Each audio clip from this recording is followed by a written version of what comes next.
अस्सलाम वालेकुम क्लास, क्या हाल है आप लोग? Hope that you all doing very well. हमारे मैनेजमेंट प्रैक्टिसेस के अंदर लास्ट सेशन में हमारे 8 लेक्चर हो चुके हैं। आज हमारा लेक्चर नंबर 9 है। First of all we should recap the last lecture. अगर हम लास्ट लेक्चर को देखें तो हमने बात की थी हमारे पास कि डिसीजन मेकिंग किस तरह से होती है, डिसीजन मेकिंग के टाइप्स हमारे पास क्या होती हैं, ठीक है। फिर हमने कुछ मॉडल्स जो हैं वो डिस्कस किए थे। फिर हमने बात की थी हमारे पास के devil advocacy and dialectical inquiry हमारे पास क्या होती है। तमाम आपने देखा कि एक ऑर्गेनाइजेशन के अंदर एक प्रॉपर एक स्ट्रक्चर फॉलो होता है और ऑर्गेनाइजेशन स्ट्रक्चर के अंदर जो है एक डिसीजन की बहुत ज़्यादा इंपॉर्टेंट है। अब हमने बात की थी हमारे पास के दो किस्म के ऑर्गेनाइजेशंस मोस्टली हमारे पास होती हैं। एक हमारे पास होती है सेंट्रलाइज्ड ऑर्गेनाइजेशन, एक हमारे पास होती है डिसेंट्रलाइज्ड ऑर्गेनाइजेशन। दोनों के अपनी जगह पर फंक्शन है, अपनी रिक्वायरमेंट्स हैं और दोनों जो है नो डाउट के अपने फंक्शन के लिहाज से काम करती हैं। बट कुछ ड्रॉबैक्स भी हैं, कुछ बेनिफिट्स भी हैं। जिस हमने बात करते हैं सेंट्रलाइज्ड की, सेंट्रलाइज में जो हमारे पास पावर्स होती हैं, जो आपके पास डिसीजन मेकिंग पावर होती है वो आपके पास टॉप लेवल के ऊपर होती है।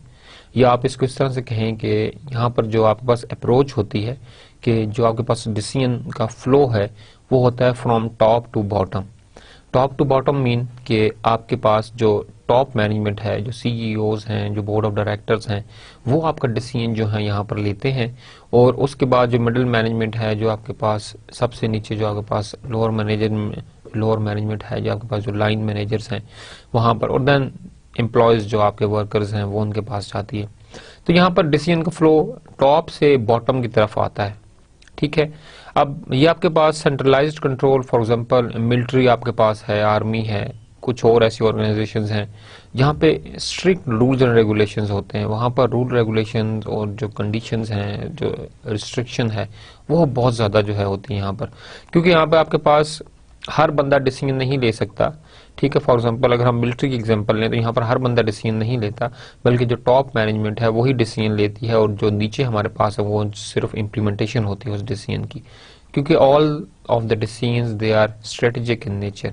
जब आपके पास स्ट्रेटेजिक इन नेचर हो और आपको जो कंट्री है वो स्टेक पर हो, वहाँ पर फिर डिसीजन हर बंदा नहीं लेगा। वहाँ पर जो एक्सपर्ट हैं उस एरिया के, ठीक है, जो आपके मिलिट्री के जर्नल्स हैं वही जो है वहाँ पर आपके डिसीजन लेंगे, वही स्ट्रेटजी बनाएंगे, वही आपके पास जो स्ट्रेटजी को इम्प्लीमेंट भी करवाएंगे। तो यहाँ पर डिसीजन मेकिंग जो है वो सेंट्रलाइज्ड है, ठीक है, कंट्रोल्ड बाय वन बॉडी। अगर आप इसके साथ डिसेंट्रलाइज्ड को देखें तो हमें बहुत से बेनिफिट्स नजर आते हैं, ठीक है जी। फर्स्ट बेनिफिट आपके पास ये है कि जो डिसीजन है वो फ्रॉम टॉप टू बॉटम है, ठीक है, कि आपके पास यहाँ पर पता चल रहा है कि जो डिसीजन मेकिंग है उसमें ना सिर्फ टॉप मैनेजमेंट इन्वॉल्व है, बल्कि जो आपके मिडिल मैनेजमेंट है, जो आपके लाइन मैनेजर्स हैं, वो भी जो है इन्वॉल्व हैं आपके डिसीजन मेकिंग के अंदर। यहाँ पर आपने देखा कि डिसीजन का जो फ्लो है यहाँ पर इम्पोज नहीं किया जा रहा, बल्कि यहाँ पर जो है डिसीजन मेकिंग में इन्वॉल्वमेंट का मकसद ये है कि आप अपने एम्प्लॉयज को जो है उनको, उनकी वर्थ है आपकी नज़र में, उनको आप एसेट कंसिडर करते हो और आप चाहते हो कि हम डिसीजन मेकिंग में उनकी सजेशंस जो हैं उनको भी इनकॉर्पोरेट करें। तो यहाँ पर एक बात है कि एक ऑनरशिप गेन करने की, कि आपके पास जो है वो एम्प्लॉयज जो इन्वॉल्व होते हैं डिसीजन मेकिंग के अंदर, वो एक ऑनरशिप उनके अंदर ज्यादा होती है, ठीक है, बनिस्बत के सेंट्रलाइज्ड ऑर्गेनाइजेशन के। क्योंकि यहाँ पर जब आपकी बात सुनी जाएगी और आपकी बात मानी भी जाएगी, ठीक है, आपको चांस दिया जाएगा बोलने का, आप जो है अपनी बात कर सकेंगे। यहाँ पर ओपन डोर पॉलिसी जो है वो ज्यादा है, जबकि सेंट्रलाइज्ड के अंदर जो डिसीजन मेकिंग है वहां पर सेंट्रलाइज्ड जो है डिसीजन मेकिंग होने की वजह से आपके पास क्लोज डोर पॉलिसी है। हर बंदा जो है वो अप्रोच नहीं कर सकता आपके बोर्ड ऑफ डायरेक्टर्स को या टॉप मैनेजमेंट को, जबकि यहाँ पर डिसेंट्रलाइज्ड के अंदर आपके पास जो है वो जो डिसीजन का फ्लो है वो बिल्कुल नॉर्मल है, ठीक है, फ्रॉम बॉटम अप अप्रोच की बात है। और दूसरी बात है कि एक ओपन डोर पॉलिसी आपके पास है कि everybody is allowed to interact with the top management. यहाँ पर ये थोड़ा सा एक इसका है। जो आजकल के ऑर्गेनाइजेशंस हैं, इवन जो गवर्नमेंट ऑर्गेनाइजेशंस हैं या जो आपके पास इंडस्ट्रियल ऑर्गेनाइजेशन है जहाँ पे एक इन्वॉल्वमेंट की ज़्यादा ज़रूरत है, वहाँ पर आपके पास यही चीज़ देखी जाती है कि आप जो हैं वो चांस देते हैं एम्प्लॉयज़ को डिसीजन मेकिंग के अंदर कि वो फीडबैक दें, ठीक है। इसका बेनिफिट आपको ये होता है कि आप जो डिसीजन लेते हैं उसको इम्प्लीमेंट आपके पास मिडिल मैनेजर्स ने करवाना है और लाइन मैनेजर्स ने करना है आगे आपके पास एम्प्लॉयज। तो आपको पता चल जाता है कि the decisions you are taking whether it is feasible और नॉट, उसकी फिजिबिलिटी आप देख लेते हैं कि वो वाकया फिजिबल है या फिजिबल नहीं है। ठीक है, उसको आप देखते हुए फिर आप क्या करते हैं, अपने आप अप्रोच जो है उसको डेवलप करते हैं। दूसरी बात यह है कि एम्प्लॉय जो है अपने पास जो है ओपिनियन जो अपना देते हैं वो एक हॉनेस्ट ओपिनियन आपके पास आता है, because they are the implementer, they know कि आपके पास कौन सी चीज कहां पर जरूरत है और whether the decision which we are going to implement उसके लिए हमें कौन कौन से स्किल्स रिक्वायर्ड हैं, इक्विपमेंट हमें कौन सा चाहिए, टेक्निकल एक्सपर्टीज हमें पास कौन सा चाहिए, मैन पावर हमें कितनी चाहिए, they know each and everything. So उनका इम्प्लीमेंटेशन के अंदर या उनका डिसीजन मेकिंग की स्ट्रेटेजी बनाने वक्त उनका होना बहुत ज्यादा जरूरी है। हमने टाइप्स ऑफ डिसीजन मेकिंग हमने आपके पास देखी थी, फिर हमने कुछ मॉडल्स डिस्कस किए थे डिसीजन मेकिंग की, फिर हमने डेवल एडवोकेसी के बारे में हमने बात की थी। जो हमारा आज का लेक्चर होगा उसमें हम जो बात करेंगे, ज्यादा हमारा फोकस होगा वो हमारे पास होगा कॉग्निटिव बायसनेस के ऊपर। ठीक है, कॉग्निटिव बायसेस आपके पास हैं, हम उसके ऊपर बात करेंगे, टाइप्स ऑफ कॉग्निटिव बायसेस, फिर ऑर्गेनाइजेशनल लर्निंग एंड क्रिएटिविटी, और फिर हम लिंक करेंगे अपने पास ऑर्गेनाइजेशनल लर्निंग एंड क्रिएटिविटी को एंटरप्रेन्योरशिप के साथ। ठीक, क्योंकि आप जब ऑर्गेनाइजेशन के अंदर एक लर्निंग या क्रिएटिविटी की बात करते हैं तो एक्चुअली आपका पर्पज यही होता है कि that you are motivating people to come up with something new, creative ideas. आपके पास जब एक क्रिएटिव आइडिया होगा, इनोवेटिव आइडिया होगा, एक नोवेल आइडिया होगा, तो it's mean that idea can be marketable, हम उसको मार्केट कर सकते हैं। तो कोई भी ऐसा बंदा जो एक आइडिया जनरेट करे, अपना टाइम स्पेयर करे, अपने फाइनेंसियस जो है वो एक इनपुट के तौर पर यूज करे और एक रिस्क ले, that person is actually called entrepreneur. ठीक है, जब भी आपको बिजनेस शुरू करते हैं उसके लिए आपको इनिशियली टाइम भी बहुत ज्यादा देना पड़ता है, इनिशियली आपको फाइनेंसिस भी जो है वो बहुत ज्यादा चाहिए होंगे।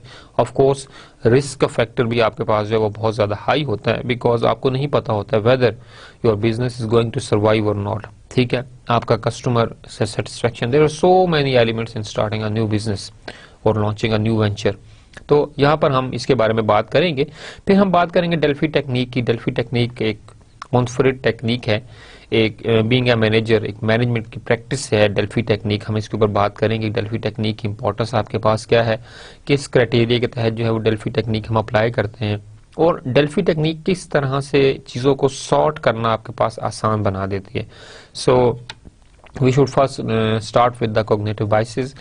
Suggest decision makers use heuristic to deal with the bounded rationality. यहाँ पर हम बाउंडेड रैशनैलिटी की बात कर रहे हैं। अब हमारे पास इस डेफिनेशन के थोड़े से पैरामीटर्स हम उनको देखते हैं।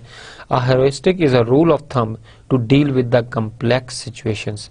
हमारे पास एक रूल ऑफ थंब है, एक पैरामीटर है, एक प्री सेट पैटर्न है, ठीक है, जिसको हम यूज करते हैं अपने पास सिचुएशंस को है सेट करने के लिए, उनको हैंडल करने के लिए। हमारे पास ऑर्गेनाइजेशन में जब भी आप डिसीजन मेकिंग लेते हैं तो आपके पास एक चीज, एक फैक्टर है कि हर जगह आपके पास नॉर्मल सिचुएशंस नहीं होती। For example if you are working in the service sector, और अगर हम हॉस्पिटल की एग्जाम्पल लें, ठीक है, तो आपके पास जो इमरजेंसी है, इमरजेंसी जो आपके पास वार्ड होता है, तो आपके पास हर वक्त वहां पर इमरजेंसी के अंदर एक कम्प्लेक्स सिचुएशन होती है। ठीक है, तो मोस्टली जो है वहां पर जो डिसीजन मेकिंग आपके पास की जाती है वो आपके पास हेरिस्टिक जो है अप्रोच, उसके तहत हम उसको यूज करते हैं और हम इसको यूज करते हुए हम जो है अपना डिसीजन हम लेते हैं। If the heuristic is wrong however then poor decision result from it use. ठीक है, अगर आपकी जो हेरिस्टिक अप्रोच है, जो आपकी कॉग्निटिव स्किल है, अगर वहां पर कुछ इश्यू है और आप प्रॉपर डिसीजन नहीं ले पाए, लाइक हमने इमरजेंसी में की एग्जांपल ली कि इमरजेंसी के अंदर आपके पास अगर एक डॉक्टर है और उसको कोई ऑपरेट करना है और इमरजेंसी में एकदम आपके पास एक सिचुएशन है, तो that situation must be perfect. जो डिसीजन है उसका इट मस्ट बी परफेक्ट। आपका डिसीजन में आप देखें, आपके पास एक लाइफ है जो रिस्क के ऊपर है। आप डॉक्टर उस वक्त क्या डिसीजन लेता है, वो उस वक्त क्या ट्रीटमेंट करता है, उसकी क्या अप्रोच होती है। ठीक है, एकदम रिसोर्सेज का मैनेज करना, एकदम मैन पावर का मैनेज करना, एकदम किसी इक्विपमेंट का या एक किसी चीज का, फॉर एग्जांपल आप जो है हार्ट के अंदर आपके पास डिफरेंट वाल्व डलते हैं, वो आपके पास अवेलेबल नहीं है एकदम, या ब्लड आपके पास एकदम अवेलेबल नहीं है, तो ये ऐसी क्रिटिकल सिचुएशंस हैं। यहाँ पर अगर आपकी जो है ह्यूरिस्टिक, आपकी वो गलत अप्रोच आपने यूज की, तो वो पूरा जो डिसीजन आपका है वो ऑफ कोर्स किसी बंदे की लाइफ जो है उसको जो है उस स्टेक पर लगाया जा सकता है। Systematic errors can result from use of an incorrect heuristic. These errors will appear over and over since the rule use to make decision is flawed. आपके पास अगर आप जो है एक दफा मिस्टेक किया आपने और उसको आपने रिविजिट नहीं किया, तो आपके पास ये जो पुअर डिसीजन मेकिंग है ये आपके पास बार बार जो है वो गलत होती चली जाएगी।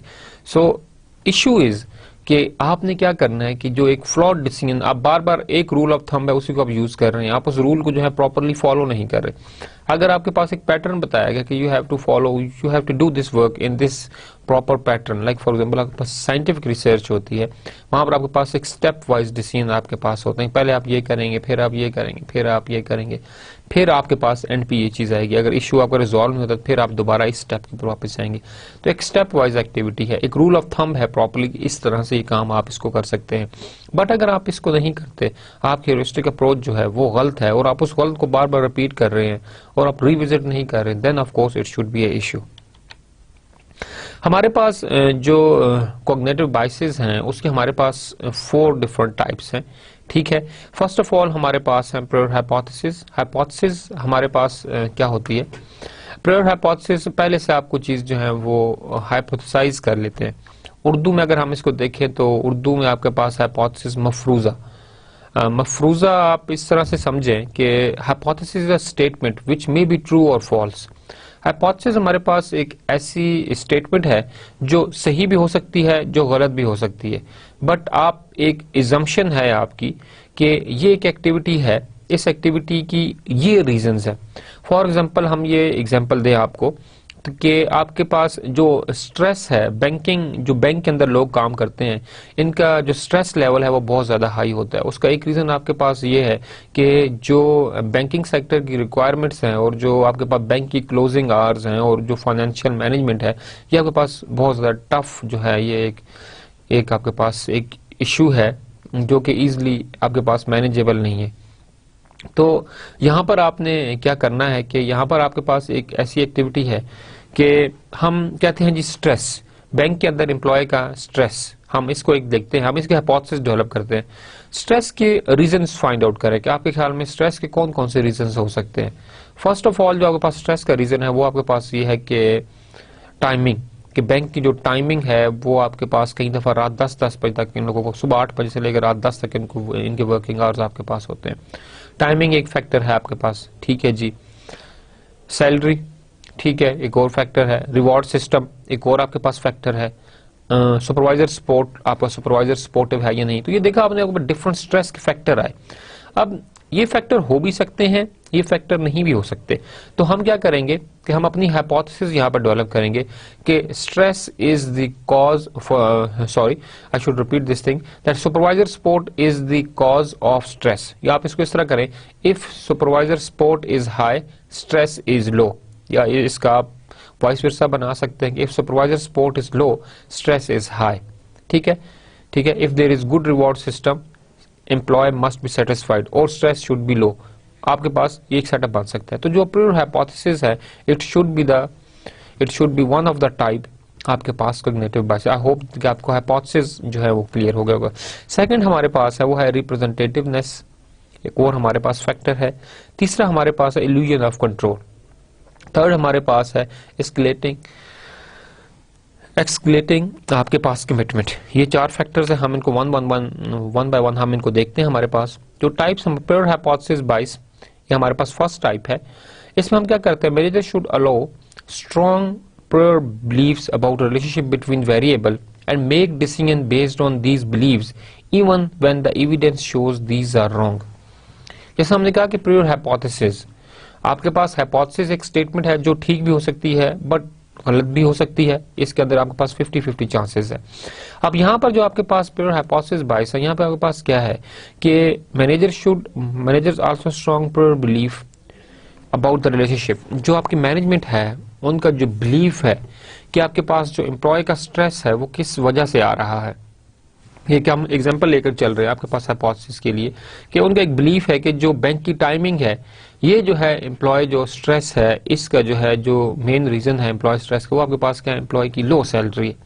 फॉर एग्जांपल मैनेजर का ये बिलीफ है। अब वो क्या करेगा कि वो रिसर्च करेगा, ठीक है, बेस्ड ऑन हिज बिलीफ कि जी मेरा ये बिलीफ है, ठीक है, एक assumption है, बिलीफ है, तो वो बिलीफ आपके पास ट्रू भी हर वक्त ट्रू नहीं हो सकता, ठीक है। उसका एक बिलीफ है कि जो मेरी assumption है कि एम्प्लॉय का जो स्ट्रेस है उसकी जो मेन रीजन है वो आपके पास एम्प्लॉय की लो सैलरी है, ठीक है। तो उस सैलरी को वो टेस्ट करेगा। अब आपके पास वो टेस्ट करेगा, एम्प्लॉय से डाटा लेगा, डाटा लेने के बाद एक एनालिसिस है, स्टैटिस्टिकल टूल्स आपके पास हैं, वो चेक करेगा कि जो उसकी assumption है, जो उसका बिलीफ है, वेदर इट इज ट्रू और रॉन्ग। आपके पास वो ठीक भी हो सकता है, वो आपके पास जो है वो गलत भी हो सकता है, ठीक है। अगर उसकी वो स्टेटमेंट ट्रू है तो फिर तो आपके पास जो है वो बायस जो है वो नहीं है, कि ऑफ कोर्स उसकी जो बिलीफ था वो मतलब ठीक है कि एम्प्लॉय का जो स्ट्रेस है उस स्पेसिफिक बैंक के अंदर वो मतलब कि लो सैलरी की वजह से है, या टाइमिंग एक फैक्टर है जो कि आपके पास क्या है उस बैंक के एम्प्लॉयज का जो है स्ट्रेस का आपके पास जो है वो सोर्स है। सेकंड हमारे पास है representativeness. Decision makers inaccurately generalise a decision from a small sample or one incident. अब यहाँ पे एक छोटी सी दो चीजें यहाँ पर जो है वो आपके पास ज्यादा जो है वो फोकस की गई हैं। First of all is the generalisability, generalised, and second thing sample. अब ये दोनों चीजें आपके पास रिसर्च मेथोडोलॉजी का कोर्स है, I believe you should take that course in the 5th semester. Research method का कोर्स है ये, वहां पर दोनों चीजें कवर होनी चाहिए, बट मैं आपको उसको थोड़ा सा टच आपके पास दे देता हूँ कि फर्स्ट ऑफ ऑल हम बात करते हैं कि व्हाट इज सैंपल। अब सैंपल से पहले हमें एक छोटी सी डेफिनेशन लेनी पड़ेगी, वो हमारे पास होगी पॉपुलेशन की, then we should come up on the sample, otherwise हम सैंपल को इस तरह शायद डायरेक्टली डिफाइन ना कर पाए। पॉपुलेशन आपके पास क्या है? फॉर एग्जाम्पल आप अपनी क्लास को देखें, आपकी क्लास के अंदर फॉर एग्जाम्पल 20 बच्चे हैं, 25 हैं, 30 हैं, ठीक है। It is just a guess, I don't know how many of you are there. तो आपके पास जो क्लास है, ओवरऑल जो आपकी क्लास है, जिस वक्त बच्चे बैठे हुए हैं, वो क्या है आपके पास कि वो आपके पास एक ओवरऑल पॉपुलेशन है। वो आपके पास क्लास की क्या ओवरऑल पॉपुलेशन है। फॉर एग्जाम्पल आप 25 लोग हैं इस वक्त क्लास के अंदर, तो जो 25 हैं ओवरऑल जो टोटल पॉपुलेशन है आपकी वो कितनी है इस वक्त? 25 है। तो the total number of people in the class they are actually representing population, ठीक है। अब मैं एक क्वेश्चन आपसे करता हूं, एक क्वेश्चन है वो मैं आपसे फिल करवाता हूं। अगर मैं सबसे फिल करवाता हूं तो इसका मतलब आपके पास ये हुआ कि मैंने सारी की सारी जो पॉपुलेशन है उससे मैंने क्या किया, डाटा आपके पास जो है वो फिल करवाया, ठीक है। लेकिन मैं ये करता हूं कि आपके पास फॉर एग्जांपल 5 रोज है, ठीक है, 5 रो हैं और हर रो के अंदर आपके पास 5 लोग बैठे हुए हैं। So you are now 25 people. हर रो के अंदर कितने बंदे बैठे हुए हैं? 5 बंदे बैठे हुए हैं। अब मैंने हर रो में से 2 बंदों से डाटा लिया रैंडमली, ये नहीं कि जो पहले वाले, इस तरह मैंने नहीं किया। मैंने रैंडमली क्या किया, आप लोगों से डाटा लिया। 2 जी इस रो से कोई भी 2 हो सकते हैं, 5 में से कोई भी 2, बैग। तो मैंने आपसे क्या किया कि मैंने आपके पास 25 में से टोटल जो है वो 10 लोगों से डाटा लिया, कि मैंने हर रो में से 2 से डाटा लिया। हर रो में बंदे 5 थे लेकिन 2 ने फिल किया, बाकी 3 ने फिल नहीं किया। तो ये जो 10 से मैंने डाटा फिल करवाया, that thing is sample, that thing is called sample. I hope आप क्लियर होंगे आपके पास के पॉपुलेशन तमाम बच्चे।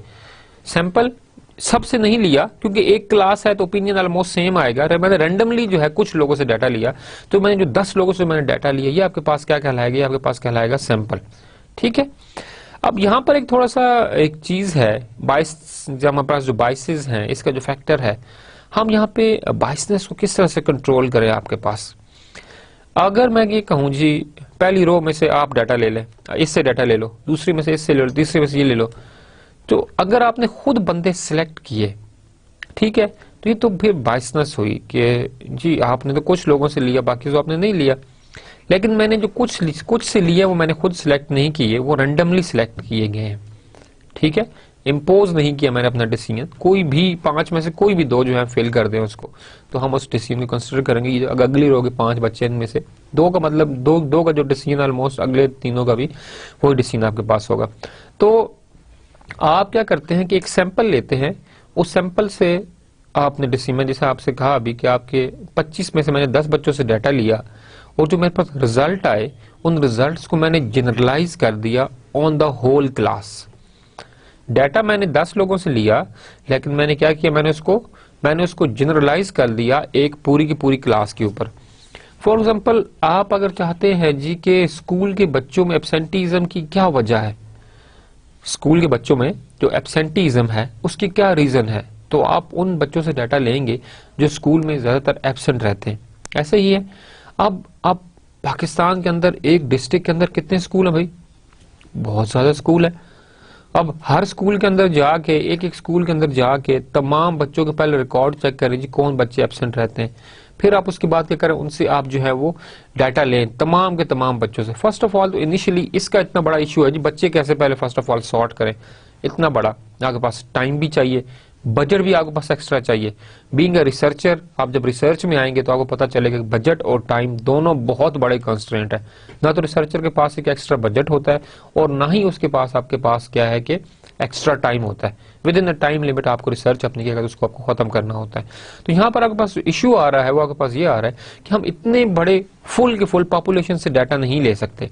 तो हम क्या करते हैं कि हम जो है उस डिस्ट्रिक्ट के कुछ स्कूलों में विजिट करते हैं, ठीक है, फॉर एग्जांपल गवर्नमेंट स्कूलों में, प्राइवेट स्कूलों में, ठीक है, आपके पास OA लेवल स्कूलिंग सिस्टम्स के अंदर हम डिफरेंट स्कूलों में विजिट करते हैं, ठीक है, जितने भी डिफरेंट टाइप्स ऑफ स्कूल आपके पास हैं हम उनको विजिट करते हैं। उनमें से हम जो है वो 4 5 फॉर एग्जांपल हाई स्कूल आपके पास जो है वो 10 थे, मैंने 4 से डाटा लिया। प्राइमरी स्कूल 25 थे, मैंने जो है वो 15 से डाटा लिया। जो आपके पास OA लेवल के स्कूल थे वो आपके पास 7 थे, मैंने 4 से डाटा लिया। तो अब मैंने तमाम के तमाम स्कूल्स के अंदर से कुछ ना कुछ सैंपल उठा रहा हूं। मैं सारे स्कूल कवर नहीं कर रहा, बट मैं कुछ स्कूल छोड़ नहीं रहा। मैं हर स्कूल के जो डिफरेंट टाइप, OA लेवल में शायद डिफरेंट रीजन हो, हाई स्कूल के अंदर शायद डिफरेंट रीजन हो, प्राइमरी स्कूल में शायद बच्चों के रीजन जो है वो डिफरेंट हो, प्राइवेट और पब्लिक में आपके पास जो है वो स्कूल के रीजन आपके पास हो सकते हैं वो डिफरेंट हो सकते हैं।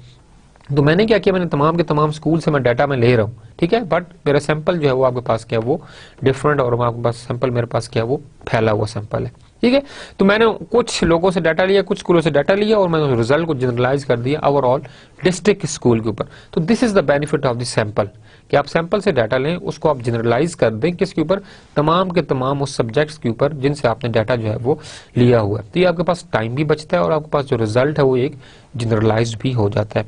यहाँ पर आपके पास है डिसीजन मेकर इनकरेक्टली जनरलाइज, कि आपने जनरलाइज किया, फॉर एग्जांपल इनकरेक्टली जनरलाइज किया कि आपके पास कैसे होगी, ठीक है, a decision from a small sample or one incident, किसी एक इंसिडेंट से आपने एक स्कूल से डाटा लिया कि आपके पास इन बच्चों के एब्सेंटीज्म क्या रेट है, आपने उस तमाम डिसीजन को इंप्लीमेंट कर दिया प्राइवेट के ऊपर भी, पब्लिक के ऊपर भी आपके पास वही है, OA लेवल स्कूल्स के अंदर वही है, प्राइमरी और हाई के अंदर भी वही है। ऐसा नहीं हो सकता, हर स्कूल के अंदर डिफरेंट आपके पास जो है इश्यूज होंगे, तो आपने हर एक को जो है, हर एक का जो है वो रिप्रेजेंटेशन जो है वो आपकी स्टडी के अंदर होना उसका जरूरी है। थर्ड चीज हम देखते हैं, आई एम होपफुल कि सैंपल जनरलाइजेशन पॉपुलेशन, ये चीजें आपके पास थोड़ी सी क्लियर हुई होंगी। इसकी मोर डिटेल्स आप इंशाल्लाह रिसर्च मेथोडोलॉजी के जो कोर्स है उसमें आप जो है वो लेंगे। रिप्रेजेंटेटिवनेस की हमने भी बात की कि आपके पास जो सैंपल है वो रिप्रेजेंटेटिव होना चाहिए ताकि वो जनरलाइजेबिलिटी का जो फैक्टर है उसको हम जो है ओवरकम कर सके। Illusion of control manager over estimates their ability to control event. अब आपके पास इल्यूजन आपके पास क्या है कि ख्वाबो ख्याली वाली बात है कि यहाँ पर मैनेजर्स जो हैं over estimate their ability to control the events. आपके पास मैनेजर जो है वो ओवर एस्टिमेट करता है, ठीक है, they are over confident actually कि if there is some situation, there is some complex situation, so they can easily handle that, ठीक है। अगर आपके पास कोई कॉम्प्लेक्स सिचुएशन है या आपके पास कुछ एक सिचुएशन बन जाती है ऐसी और आपके पास रिसोर्सेज ही नहीं है, तो कैसे आप मैनेज करेंगे। हम दोबारा जो है हॉस्पिटल की एग्जांपल लेते हैं। हमारे पास सर्विस सेक्टर के अंदर हॉस्पिटल आपके पास है, आपके पास अर्थक्वेक फॉर एग्जांपल 2008 के अंदर एक अर्थक्वेक का फैक्टर आपके पास रहा, 2005 के अंदर sorry, it was a very मतलब के मैसिव डिस्ट्रक्टिव अर्थक्वेक आपके पास पाकिस्तान में आया। अब इतने हजारों के हिसाब से जब आपके पास जो है वो लोग आए हॉस्पिटल्स के अंदर, तो क्या हॉस्पिटल मैनेजमेंट के पास इतने बेड्स थे कि वो उनको अकोमोडेट करें। चलिए बेड्स को छोड़ें, आपके पास इतने ऑपरेशन थिएटर्स थे, इतने उनके पास रिसोर्सेज थे कि वो जो जख्मी आ रहे हैं एक हजारों की तादाद से उनको जो है वो अकोमोडेट कर सके। बिल्कुल भी पॉसिबल आपके पास नहीं था, ठीक है। बट इट वाज मतलब कि अल्हम्दुलिल्लाह वेरी वेरी वेल मैनेज्ड। लोगों ने जो है वो बहुत ज्यादा कंट्रीब्यूट किया उसके अंदर और एक जबरदस्त किस्म का इवेंट था पाकिस्तान की आपके पास यूनिटी का कि लोगों ने किस तरह से सबूत दिया और mean I was one of them. हमने देखा कि लोगों ने कितने जनरसली जो है उसके अंदर कंट्रीब्यूट किया, कहाँ कहाँ से आपके पास जो है contribution I. This was something awesome के जबरदस्त आपके पास एक था, उसको लफ्जों में बयान शायद नहीं किया जा सकता, but Pakistan is always the best हमारे पास अल्हम्दुलिल्लाह बेस्ट नेशन हम कहते हैं, तो वो ऐसी मौक़ों पर ही बेस्ट नेशन हमारी नज़र आती है। क्रिकेट तक आप ना रहें, और भी आपके पास बहुत सी चीज़ें हैं जो देखने वाली हैं। चलें, खैर आपके पास अगर हम हॉस्पिटल की एग्जांपल लें, और वहाँ पे जो आपके पास हॉस्पिटल मैनेजमेंट है कि वो एक ओवर कॉन्फिडेंट हो कि हमारे पास बहुत रिसोर्सेज, हमारे पास इतने लोग आ जाए हम उसे मैनेज कर लेंगे, बट एट द टाइम जब वो मूवमेंट ऐसी आ जाए उस वक्त जो है आप कहें जी हमारे पास तो ये चीज़ नहीं है, हमारे पास तो ये चीज़ नहीं है।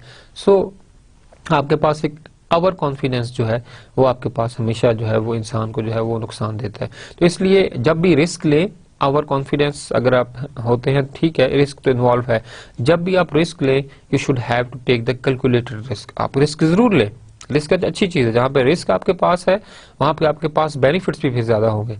आप जितना रिस्क लेंगे बेनिफिट्स आपके पास उतने ही ज्यादा होंगे, बट आप रिस्क जरूर लें, but I should say that you should have to take the calculated risk। तो यहाँ पर आपके पास जो illusion of control is another type of the cognitive biases। आपके पास जो लास्ट फैक्टर वो हमारे पास है escalating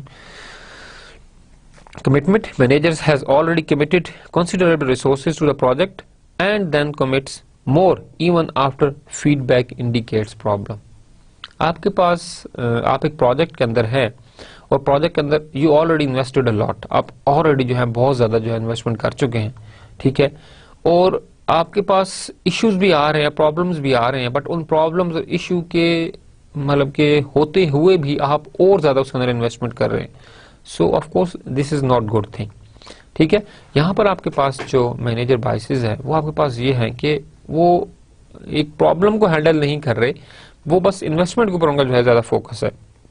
तो अगर इस तरह के आपके पास इशू आएंगे तो फिर आपके पास क्या चीजें जो है मैनेज करना थोड़ी सी आपके पास क्या हो जाएंगी, वो आपके पास काफी ज्यादा डिफिकल्ट हो जाएंगी। तो जो ऑलरेडी रिसोर्सेज यूज हो चुके हैं, first of all the project manager or the organisation CEO he is responsible for that. पहले उनकी आउटकम देखी जाए कि जो रिसोर्सेज यूज हो रहे हैं उनकी आउटकम क्या है, कितनी वो आउटकम दे रहे हैं, एंड देन मतलब आप जो है किसी दूसरी जो है आपका शिफ्ट जो है दूसरी फोकस दूसरी तरफ हो।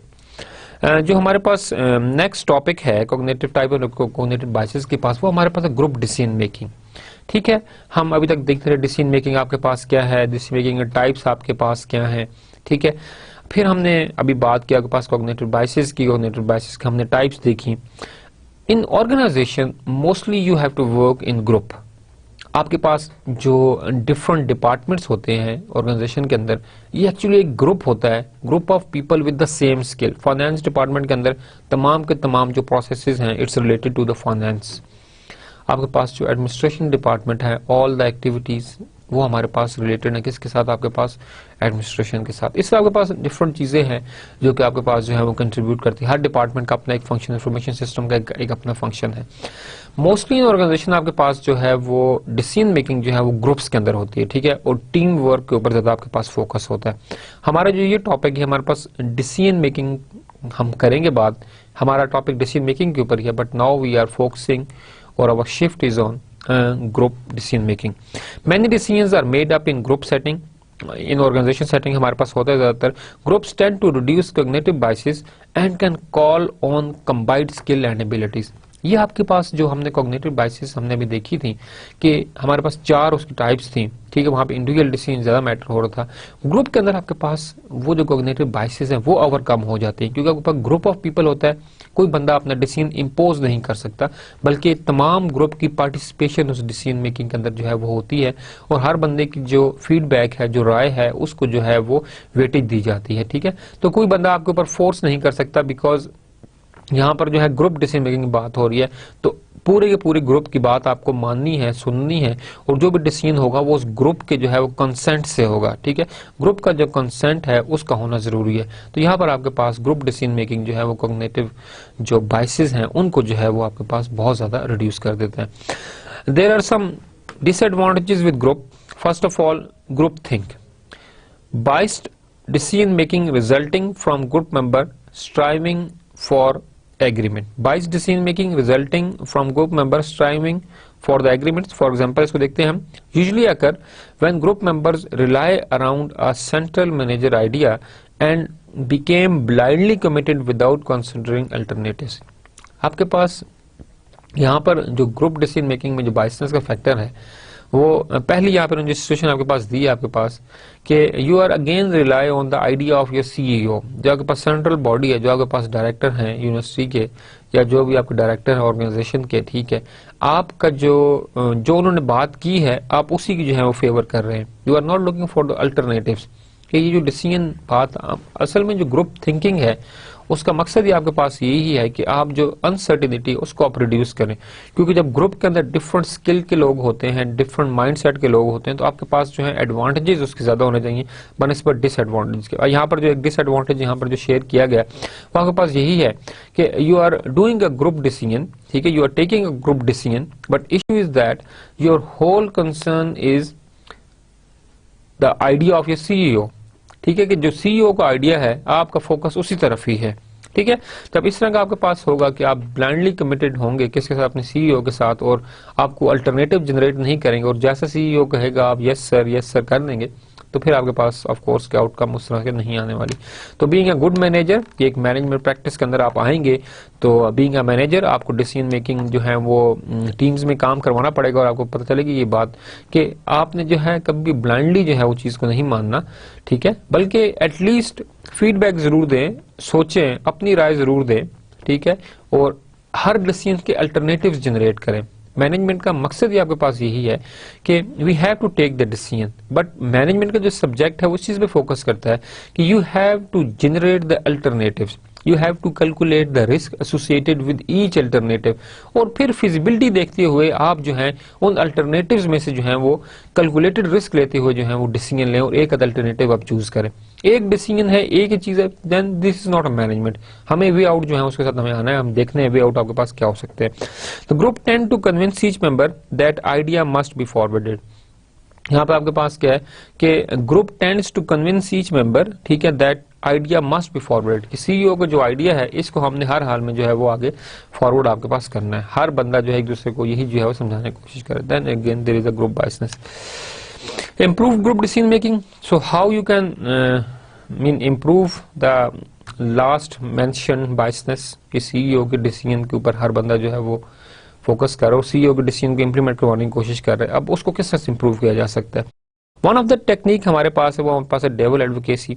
One member of the group act as a devil advocate and critic the way the group identified the alternatives, point out problems with the alternative selections. हम यहाँ पर हमारे पास एक ग्रुप मेंबर है, ठीक है, वो act as a devil's advocate, वो ऐसा एक्ट करता है, डेविल एडवोकेट, ये सेंट्रल बॉडी अथॉरिटी एक्ट करता है, and he critic the way the group identified the alternatives, वो क्रिटिक करता है आपके पास उनके किस तरह से आपके पास जो अल्टरनेटिव्स जो हैं वो बनाए गए हैं, उनके लिए जो रिसोर्सेज चाहिए, उनके जो स्किल्स चाहिए, उनकी जो फिजिबिलिटी अल्टरनेटिव्स की, उनके साथ जो रिस्क एसोसिएटेड है उसके ऊपर वो क्रिटिक करता है। अब क्रिटिक का आपके पास बेनिफिट ये है कि आपके पास चीजें सॉर्ट होकर सामने आ जाती है कि हर अल्टरनेटिव जो है वो फिजिबल नहीं है, बल्कि इसमें से कुछ अल्टरनेटिव्स तो आपके लिए फिजिबल हैं, बाकी जो आपके पास हैं वो आपके लिए फिजिबल नहीं है। ठीक है, तो हमें उन चीजों को जो है वो यहाँ से निकालना होगा और सिर्फ उन अल्टरनेटिव को कंसिडर करना होगा जो हमारे पास जो है वो हेल्पफुल हैं और हमारे पास कॉस्ट को रिड्यूस कर रहे हो और ऑर्गेनाइजेशन प्रोडक्टिविटी को आपके पास क्या कर रहे हैं वो इनहांस कर रहे हैं। Dialect inquiry, two different groups are assigned to the problem and each group evaluate the other group's alternatives. Again, a very much involved activity. First of all, you have हमारे पास दो ग्रुप्स बनते हैं और ये दो ग्रुप्स हैं, ये आपके पास क्या करते हैं, एक प्रॉब्लम के ऊपर अल्टरनेटिव्स जनरेट करते हैं। ठीक है, अब आपके पास जब आप आए, आपने कहा जी इस प्रॉब्लम को सॉल्व करने के ये वाले आपके पास जो है वो डिफरेंट किस्म के जो है वो अल्टरनेटिव्स हैं, ये अल्टरनेटिव डिसीजन आप लिए जा सकते हैं। अब आप क्या करते हैं कि आप एक जो ग्रुप आपके पास है उसने जो अल्टरनेटिव्स बनाए हैं वो आप दे देते हैं दूसरे ग्रुप को कि आप इसको असेस करें, असेसमेंट करें इसकी, और दूसरे ग्रुप के जो है वो पहले को दे देते हैं, अब जी आप इनकी असेसमेंट करें। अब दोनों ग्रुप्स क्या करते हैं, एक दूसरे की क्या करते हैं, मतलब कि असेसमेंट करते हैं इस चीज की। ठीक है, जब आपके पास असेसमेंट आपके पास यहाँ पर होती है तो इस असेसमेंट का आपके पास बेनिफिट ये होता है कि दोनों ग्रुप्स जो हैं वो एक दूसरे की चीज को कभी एक्सेप्ट नहीं करेंगे। यहाँ पर क्रिटिक का एलिमेंट आएगा, तो यहाँ पर जब भी आपके पास डिस्कशन जनरेट होगी, ब्रेनस्टॉर्मिंग आपके पास होगी, तो कुछ ना कुछ फ्रूटफुल चीज जो है आपके पास जो है वो आउटकम आपके पास जरूर आएगी। ठीक है, तभी इसको हम मुशावरत भी कहते हैं। यहाँ पर आपके पास top management then here each group present their alternatives and each group can critique the other, दूसरे एक दूसरे को प्रेजेंट करते हैं, देन एक दूसरे के ऊपर क्या करते हैं, क्रिटिक करते हैं, एंड देन हमारे पास एक फ्रूटफुल एक्टिविटी होती है ये वाली, ठीक है। हमको झगड़े नहीं करवा रहे दो ग्रुपों के दरमियान, बल्कि हम एक फ्रूटफुल डिस्कशन जनरेट कर रहे हैं दोनों ग्रुपों के दरमियान, ताकि जो अल्टरनेटिव्स हैं उनको ऐसा एक्सेप्ट ना कर लीजिए, बल्कि दोनों एक दूसरे की फिजिबिलिटी देखें और फिर उन दोनों में से दो यहाँ से आ जाएं, एक वहां से आ जाए, जहां से भी है आउटकम हमारे पास है, फिर फाइनली हम क्या करें, हम उसके ऊपर जो है वो डिसीजन लें। प्रमोट डाइवर्सिटी, हमारे पास इंप्रूव डिसीजन मेकिंग की एक और बेनिफिट हमारे पास है कि promote diversity by increasing diversity in a group a wider set of alternatives may be considered. Diversity आपके पास ये है कि लोग जो हैं वो डिफरेंट कल्चर से लोग जो हैं डिफरेंट कल्चर्स के हों, बाहर तो आपके पास डिफरेंट कल्चर्स के और लोग एक ऑर्गेनाइजेशन का, पाकिस्तान में तो एक ही कल्चर सारा कुछ एक ही हमारे पास है, बट यहाँ पर जो डाइवर्सिटी होगी हमारे पाकिस्तान में, यहाँ पर हम स्किल्स के ऊपर बात करेंगे, ठीक है, कि आपके पास एक फाइनेंस डिपार्टमेंट से, एक मैनेजमेंट से, एक एचआर से, एक इस आपने डिफरेंट डिपार्टमेंट से लिए लोग। अब यहाँ पर आपके पास जो स्किल्स हैं लोगों की वो डाइवर्सिफाइड है, हर बंदा अपने एंगल से सोचेगा, फाइनेंस वाला बंदा अपने एंगल से सोचेगा जी इसकी जो फाइनेंस की हिस्सा होना चाहिए इसकी कॉस्ट के हिसाब से ऐसा हो, एडमिनिस्ट्रेशन बंदा जिसके लिए ये रिसोर्सेज रिक्वायर्ड है ये आपके पास इस तरह से, इन्फॉर्मेशन सिस्टम है इसके लिए इन्फॉर्मेशन है, इसके ऊपर ये टूल्स टेक्निक्स व्हाटएवर, हर बंदा अपने एड से देगा। अब इन डिफरेंट लोगों को इन्वॉल्व करने का मकसद आपके पास ये है कि आपके पास जो है वो जो अल्टरनेटिव्स आएंगे वो डिफरेंट होंगे, एक तरह के नहीं होंगे, क्योंकि हर बंदा अपने एंगल से जो है सोचेगा, अपने एंगल से जो है वो एक बात करेगा। तो यहाँ पर हमारे पास ये है कि जो डिफरेंट अल्टरनेटिव्स आएंगे उनको फिर एवेल्युएट करके बंदा जो अच्छी तरीके से इंप्लीमेंट जो है वो कर सकता है। तो diversity in organisation it's always helpful in improving the performance of organisation, ये बहुत ज्यादा जरूरी ऑर्गेनाइजेशन परफॉर्मेंस के लिए। दैट्स वाई कि आप अगर डाइवर्सिटी के लिटरेचर पढ़ें तो डाइवर्सिटी ऑर्गेनाइजेशन परफॉर्मेंस के बहुत ज्यादा बेनिफिट्स हैं और ऑलवेज फ्रूटफुल हमारे पास ये रहे हैं।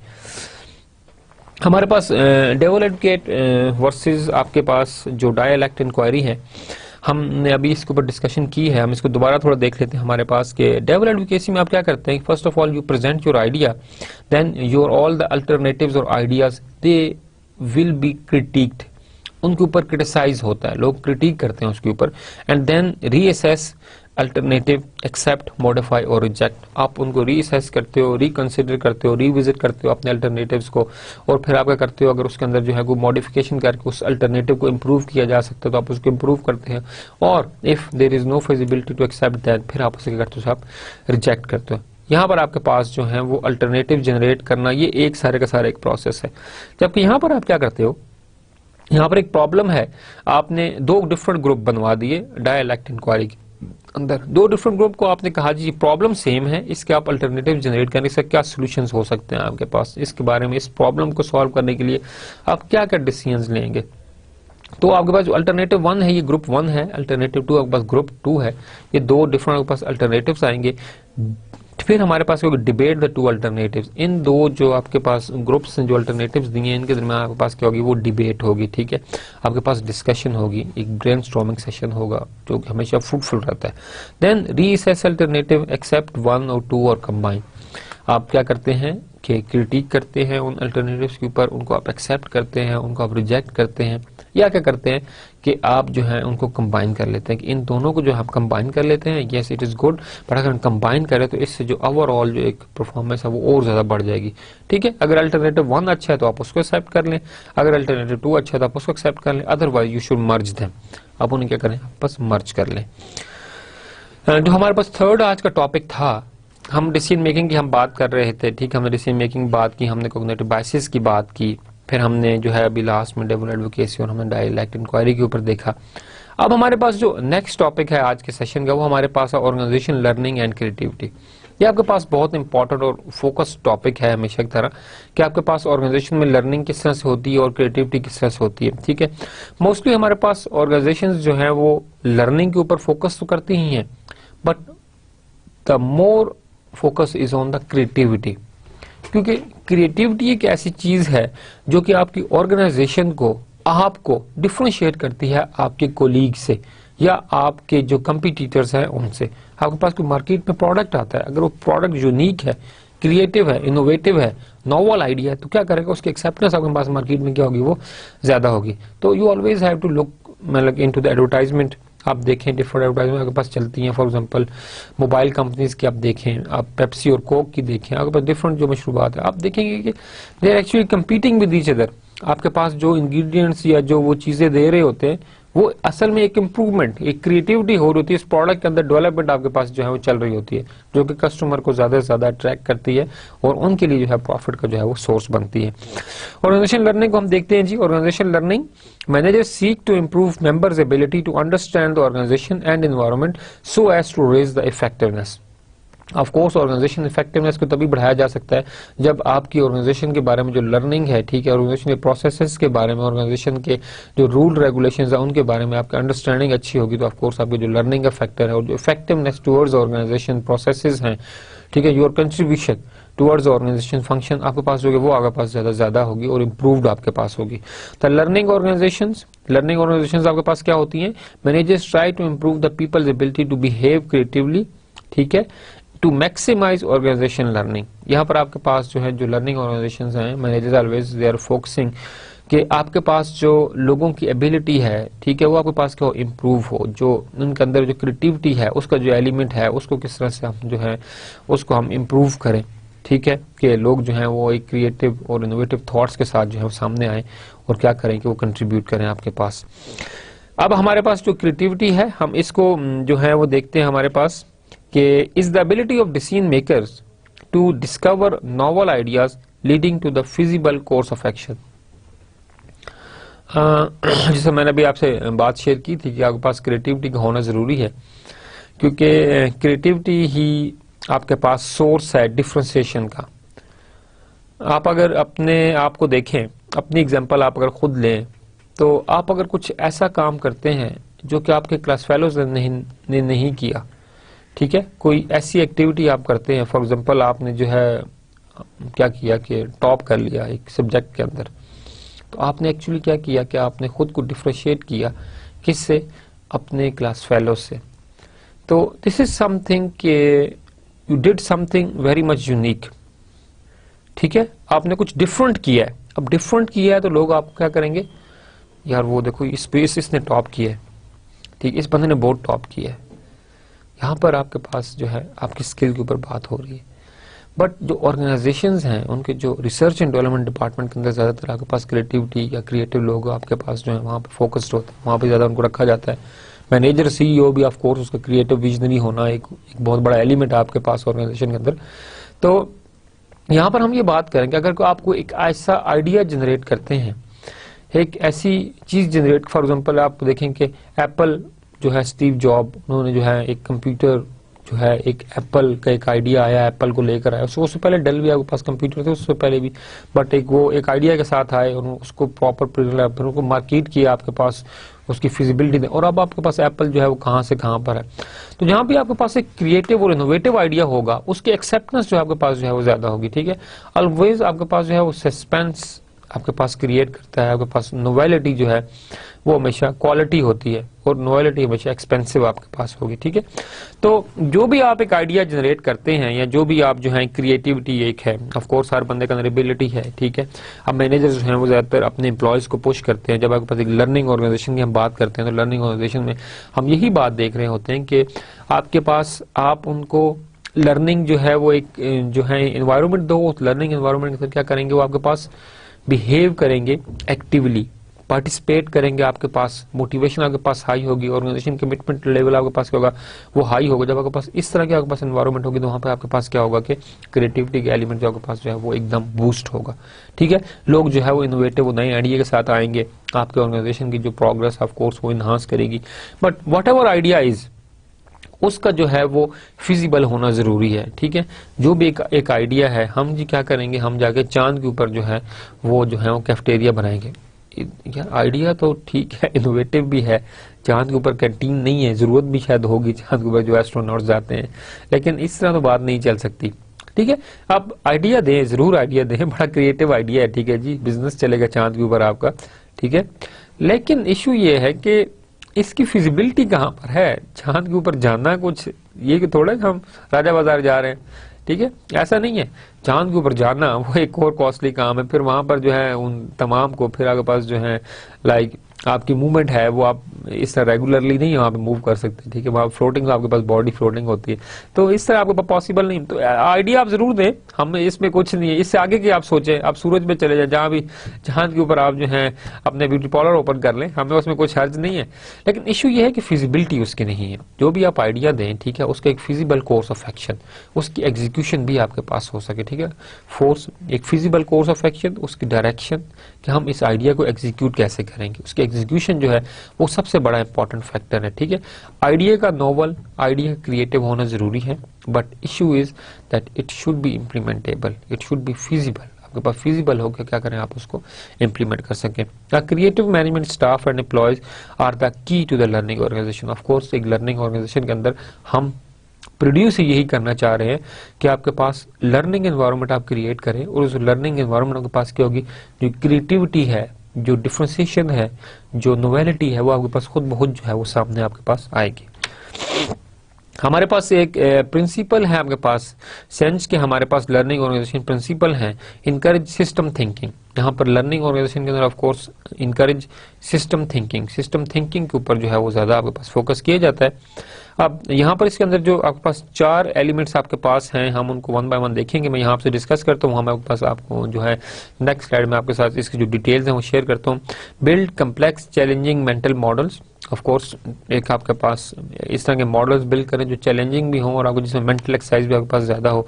प्रमोट टीम लर्निंग, मतलब ग्रुप एक्टिविटी, टीम लर्निंग के ऊपर ज्यादा फोकस आपके पास हो।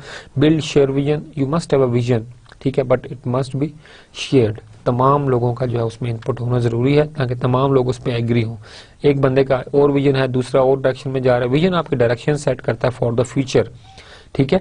जब आपका फ्यूचर के बारे में डिसीजन या आपकी डायरेक्शन बिल्कुल क्लियर हो तो हर बंदा क्या करेगा, वो फोकस करेगा उसी पॉइंट की तरफ, उसी मतलब कि आपके पास एक सिंपल वे में विजन आपको जो है वो रोड मैप देता है, एक डायरेक्शन देता है कि हमारा माइलस्टोन, हमने इसको जो है वो अचीव करना है, ठीक है, उसको जो है आपने देखना होगा।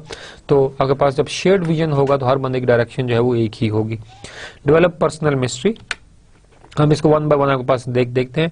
डेवलप पर्सनल मिस्ट्री, आपके पास manager empower employees and allow them to create and explore. Empowerment, आप उनको डिसीजन मेकिंग में इन्वॉल्व दें, उनको आप प्रॉपर इन्फॉर्मेशन दें, ठीक है, उनको जो है आप पावर डेलीगेट करें, ठीक है, उनको डिफरेंट टास्क असाइन करें, उनको ऊपर ट्रस्ट करें, ठीक है, और फिर लेट देम एक्सप्लोर, कि उनको मतलब कि चांस दें कि वो एक्सप्लोर करें खुद को, ठीक है। आपके पास मिस्टेक्स जरूर होंगी इस तरह पैटर्न में, जब जहां मिस्टेक होंगी तो वहां पे आपके पास कुछ ना कुछ लर्निंग भी आपके पास होगी, ठीक है। तो लर्निंग आपके पास मिस्टेक से ही आपके पास क्या होती है, वो इम्प्रूव्ड और इनहांस आपके पास जो है वो होती है। मेंटल मॉडल आपके पास क्या है, challenge employees to find new better methods to perform a task, कि आपके पास कोई बेटर मेथड्स हों, ठीक है, तो आपके पास क्या करें, आपके पास जो है वो परफॉर्म करें एक टास्क को।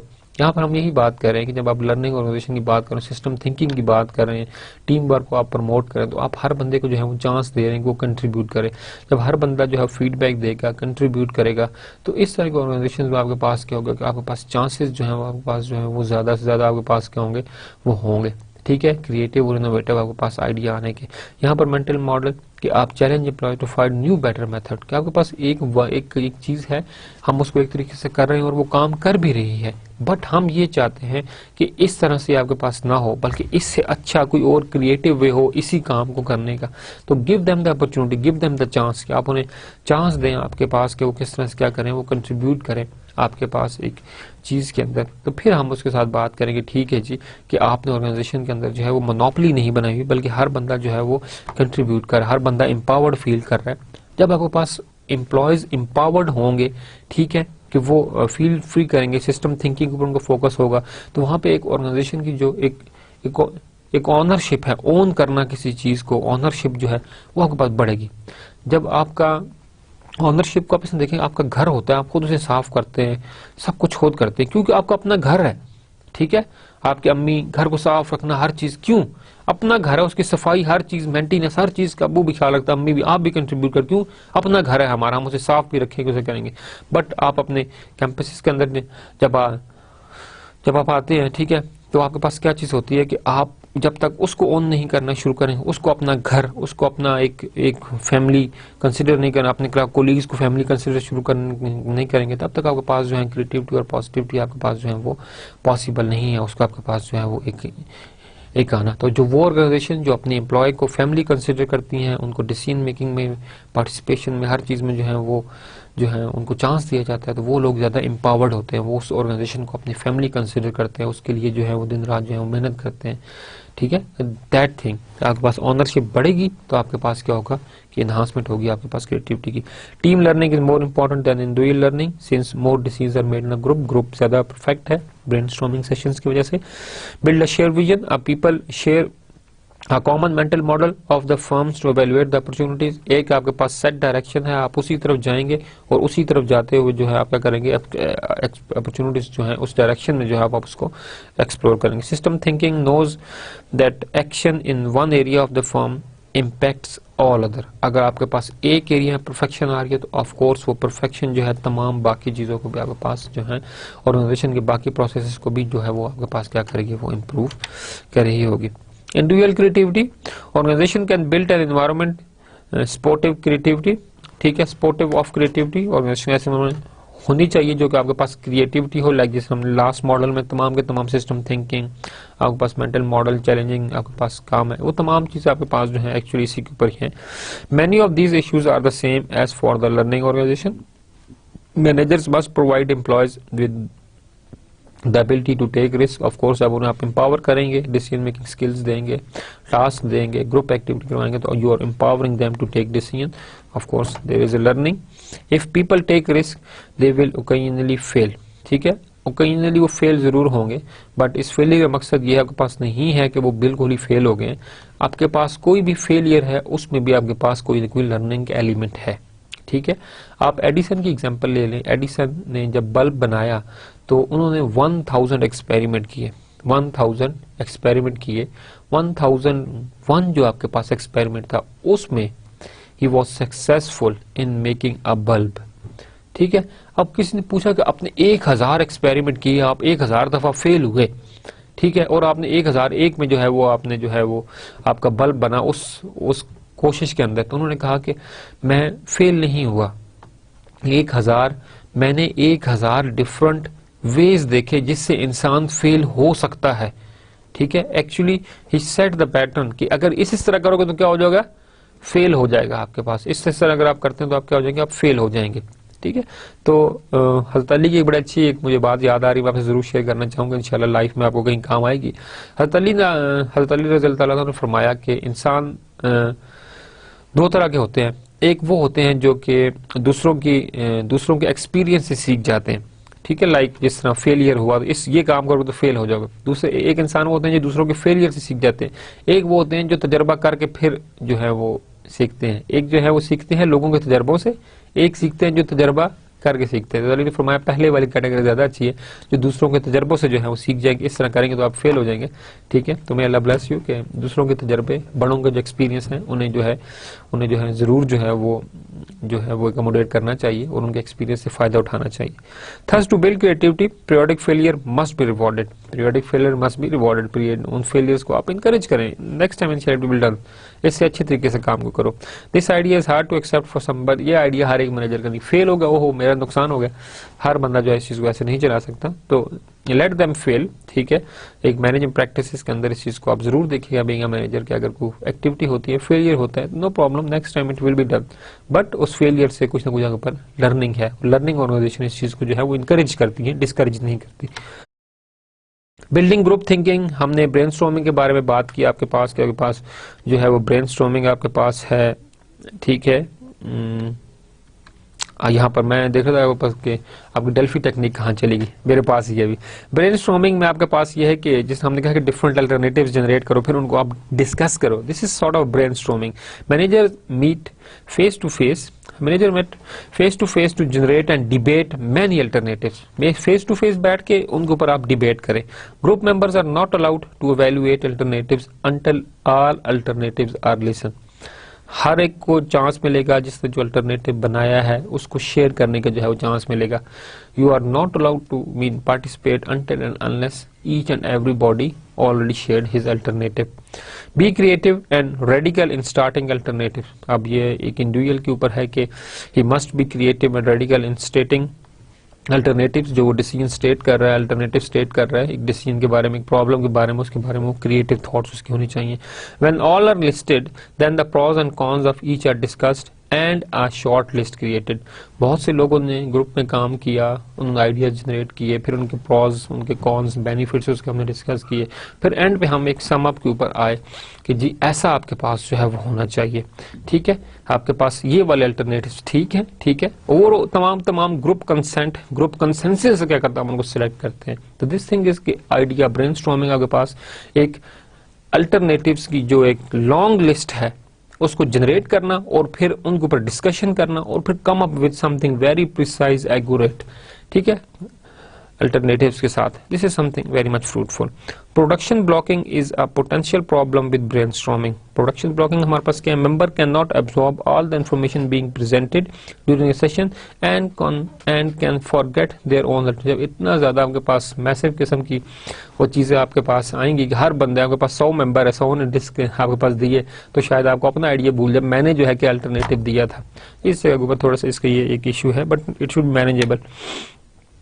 Building group creativity, nominal group technique हमारे पास है एक, provide a more structured way to generate alternatives in writing.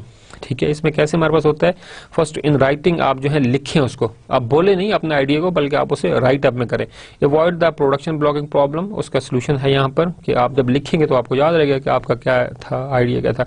Similar to the brainstorming except that each member is given time to first write down alternative he or she should suggest. जो भी वो बात करना चाहते हैं उसे पहले लिख लें ताकि वो कहीं बाद में भूल ना जाए अपना idea. Alternatives are then read aloud without discussion until all have been listed. जो भी सब पहले अपना प्रेजेंट करेंगे उसके बाद बात होगी आगे। The discussion occur and alternatives are ranked. फिर हमारे पास वही तमाम ब्रेनस्टॉर्मिंग है, बट यहाँ पे हमारे पास राइटिंग का फैक्टर जो है वो ऐड किया गया। डेल्फी टेक्निक हमारे पास एक और जो है वो ब्रेनस्टॉर्मिंग की बहुत ही मशहूर टेक्निक है, most of the time managers organisations के अंदर जो है इनको जो है वो यूज करते हैं। डेल्फी टेक्निक आपके पास क्या है कि provides for a written format without having all managed meet to meet। ठीक है, provides for a written format without having all managers meet face to face। यहाँ आपके पास थोड़ा सा ऐसा सेटअप होता है कि फॉर एग्जाम्पल एक एरिया के अंदर आप एक्सपर्ट हैं, तो एक एरिया के अंदर 10 एक्सपर्ट हैं, एक प्रॉब्लम है, हम उस प्रॉब्लम को क्या करते हैं कि हम उन 10 एक्सपर्ट को भेजते हैं। अब 10 एक्सपर्ट को नहीं पता कि ये प्रॉब्लम इनके पास भी आया हुआ है। ठीक है, आपको सिर्फ ये पता है कि ये प्रॉब्लम सिर्फ आपके पास आया, बाकियों के बारे में आपको नहीं पता और ना ही आपको बताए, पर ये ब्लाइंड आपके पास होती है। ठीक है, ब्लाइंड रिव्यू एक किस्म का प्रॉब्लम का रिव्यू आप करवाते हैं कि जैसे फॉर एग्जांपल आप अपना रिसर्च पेपर सबमिट करते हैं तो आपको नहीं पता कि आपके रिव्यूअर कौन है, रिव्यूअर को नहीं पता कि ये पेपर किसका आपके पास आया है। ठीक है, यहाँ पे आपके पास थोड़ी सी डिस्कशन डिफरेंट होती है। जब आप ब्लाइंड रिव्यू करवा रहे हैं और आप लोगों के पास इस चीज को भेजते हैं जी इस तरह से आप इस चीज को करें, तो आपके पास चीजें आपके पास क्या होती हैं वो ज्यादा स्मूथली, एक मतलब कि बाइसनेस का फैक्टर आपके पास यहाँ पे कंट्रोल किया जाता है बहुत ज्यादा। हम आपके पास जब आपने लोगों को फेस टू फेस नहीं बुला रहे बट एक प्रॉब्लम के ऊपर आप अल्टरनेटिव जनरेट कर रहे हैं, problem is distributed in written form in written form to managers who then generate written alternatives। वो एक्सपर्ट या मैनेजर्स वो उसके ऊपर एक आइडियाज लिखेंगे। Responses are received and summarised by top management. Ideas आए, उनको समराइज किया, टॉप मैनेजमेंट समराइज किया। This result send back to the participant for the feedback and ranking. जो रिजल्ट्स आपने बनाए उनको दोबारा आपने उनके अंदर जो है डिसमिनेट किया, उस इन्फॉर्मेशन को दोबारा जो है वहां से आपके पास आया, अनटिल एंड अनलेस आपके पास कुछ सेटिस्फाइड अल्टरनेटिव या फिजिबल अल्टरनेटिव नहीं आते, या आपके पास प्रोसेस जो है वो रिपीट होता रहता है। ठीक है, आपके पास आते हैं अल्टरनेटिव के ऊपर, आपको brainstorm, then again send back to them, then again आपके पास जिस तरह रिव्यू का प्रोसेस है, पेपर आया, रिव्यू मिले, आपने किया, इफ ही सेटिस्फाइड ही वो आप कहेगा जी ठीक है मूव है, अदरवाइज आपके पास दोबारा चेंजेस देगा इस पेपर में, ये ठीक करें, ये ठीक करें, ये ठीक करें, तो चीजें सेट हो जाएंगी। The process continue until consensus is reach. Until मतलब कि आपके पास एक फिजिबल अल्टरनेटिव या कंसेंसस किसी प्रॉब्लम या किसी डिसीजन के ऊपर जब तक ना तब तक ये प्रोसेस रिपीट होता रहेगा। Delphi allow distance manager to participate. आपके पास जो है डिस्टेंस मैनेजर्स भी इसके अंदर क्या करते हैं, पार्टिसिपेट आपके पास कर सकते हैं। हमने आज के लेक्चर में देखा आपके पास कॉग्निटिव बायसेस क्या आपके पास होती है, हमने उसकी टाइप्स देखी, फिर हमने ऑर्गेनाइजेशन लर्निंग एंड क्रिएटिविटी के ऊपर हमने बात की कि ऑर्गेनाइजेशन लर्निंग क्या है, क्रिएटिविटी क्यों जरूरी है, ग्रुप थिंकिंग, सिस्टम थिंकिंग के ऊपर हमने बात की। हमने फिर डेल्फी काफ़ी टेक्निक को देखा, जो कि ब्रेनस्टॉर्मिंग आपके पास एक जो है पार्ट है। हम इंशाल्लाह अपने नेक्स्ट लेक्चर के अंदर बात करेंगे ऑर्गेनाइजेशन प्लानिंग की, importance of organisation planning and what is the planning process. ठीक है, thank you very much for today lecture. अस्सलाम वालेकुम व रहमतुल्लाहि व बरकातुहू।